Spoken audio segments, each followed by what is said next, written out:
வணக்கம்.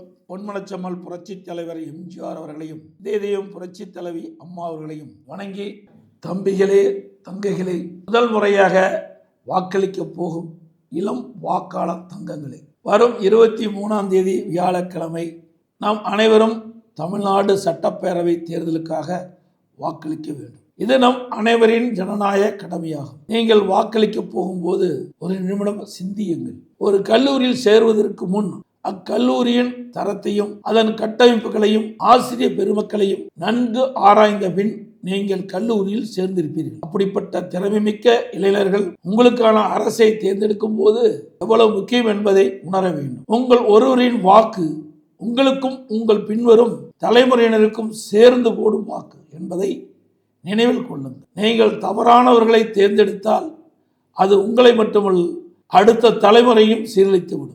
குழந்தைகள், பெண்கள், மாணவர்கள், தொழிலாளர்கள், விவசாயிகள், நெசவாளர்கள் என பல்வேறு தரப்பட்ட மக்களின் வாழ்வாதாரம் உங்கள் ஓட்டில் உள்ளது. அனைத்து இந்திய அண்ணா திராவிட முன்னேற்ற கழகத்தை தோற்றுவித்த புரட்சித் தலைவர் எம்ஜிஆர் அவர்கள் இளைய சமுதாயத்தை மனதில் வைத்து ஆரம்ப கல்வியில் சத்துணவை கொண்டு வந்தார். புரட்சித் தலைவர் எம்ஜிஆர் குறைந்த கட்டணத்தில் ஏழை எளிய நடுத்தர மாணவர்கள் கல்வி கற்க வேண்டும் என்ற தனியார் பொறியியல் கல்லூரிகள், பாலிடெக்னிக் கல்லூரிகள், கலை அறிவியல் கல்லூரிகள் தொடங்க அனுமதி கொடுத்தார். அதன் மூலமாக பல்வேறு நாடுகளில் இந்திய அளவிலும் உலக அளவிலும் உயர் பொறுப்பில் தமிழ்நாட்டைச் சேர்ந்தவர்கள் இருக்கின்றார்கள். புரட்சித் தலைவி அம்மா அவர்கள் பள்ளிக்கல்வி, உயர்கல்வி மாணவர்களுக்காக என்று இலவச சைக்கிள் மற்றும் லேப்டாப் கொடுத்து மாணவர்கள் முன்னேற்றத்திற்கு வழிவகுத்தார்.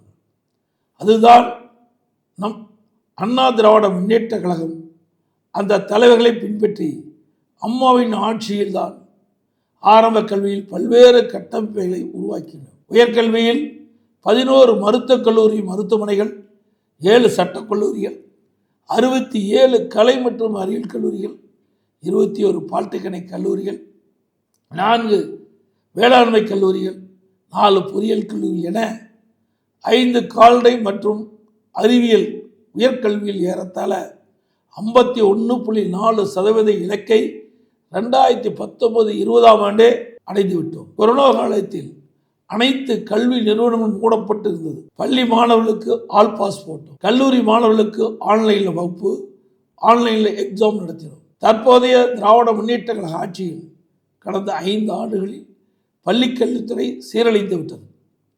மாணவர்களிடையே போதைப்பொருள் கலாச்சாரம் ஊடுருவி அவர்களின் எதிர்காலம் பாதிக்கப்படும் நிலை உருவாகியுள்ளது. இந்த நேரத்தில் படித்த இளைஞர்களாகிய நீங்கள் 2 கட்சிகளிலும் சீர்தூக்கி பார்த்து அதன்படி உங்களின் எதிர்காலத்தில் சிந்தித்து வாக்களிக்க வேண்டும். திமுகவை விரட்ட வேண்டும் என்ற எண்ணத்தோடு உள்ள நீங்கள் உங்கள் வாக்குகளை வேறு யாருக்கும் போட்டு வீணடிக்காமல் அனைத்து இந்திய அண்ணா திராவிட முன்னேற்ற கழக தலைமையிலான தேசிய ஜனநாயக கூட்டணி கட்சிகள் அதிக வாக்குகளை பெற்று அமோக வெற்றி பெறவும், அனைத்து இந்திய அண்ணா திராவிட முன்னேற்ற கழகம் தனி பெரும்பான்மையோடு வெற்றி பெற்று ஆட்சி அமைக்கவும் எங்களது தேசிய ஜனநாயக கூட்டணி கட்சிகள் சின்னங்களான இரட்டை சின்னம், தாமரை சின்னம், மாம்பழ சின்னம், குக்கர் சின்னம் ஆகிய சின்னங்களில் பெருவாரியான வாக்களித்து வெற்றி பெற செய்யுமாறு அன்புடன் கேட்டுக்கொள்கிறேன்.